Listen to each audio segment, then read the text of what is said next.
SBI बँकमध्ये गर्दी नाही, आज पहिल्यांदा पाहिलं. तर नमस्कार मित्रांनो, स्वागत आहे तुमचं पुन्हा एकदा नवीन मिनी व्लॉगमध्ये. मी तुमचा रुद्र आणि आज मी चाललो होतो बँकमध्ये. बँकमध्ये जायच्या आधी आईने मला काम दिलं आणि ते असं होतं की रानात जाऊन पाहायचं होतं ऊसाची वाढ कशी झाली ते. पावसामुळे झालेला चिखल पाहून मी गाडी एक साईडलाच उभी केली आणि निघालो पाय आणि मग आलो रानात. रानात आल्यावरती पाहिलं तर ऊस पूर्णपणे हिरवगार होता.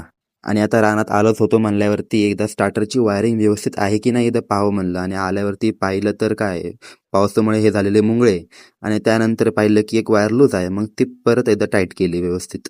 स्टार्टरची वायर टाईट करून झाल्यावरती मी निघालो गाडीकडे आणि गाडीकडे जात असताना हे ऊसाचे सगळे पानं चेहऱ्यावरती कापत होते आणि त्याच्यानंतर मी पाहिलं तर माझ्या शूजची पूर्णपणे हालत खराब होती. पूर्णपणे चिखल सगळा शूजला लागला होता. तिथून पुढे चालू गाडीत शूजचा चिखल काढत मी निघालो बँककडे आणि बँकमध्ये पोहोचल्यावरती पाहिलं तर काय आज एसबीआय मध्ये चक्क गर्दी नाही अजिबात.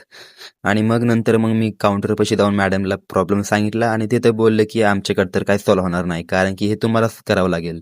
म्हणजे कस्टमर केअर बोलतोय की तुम्हाला करावं लागेल बँकमध्ये जाऊन आणि बँकवाले म्हणतात की तुम्हाला स्वतः करावं लागेल. डोक्याची वाट लावून टाकली यांनी पूर्णपणे. मग काय घराकडे निघालो आणि घराकडे जात असताना अजून वाट लागली.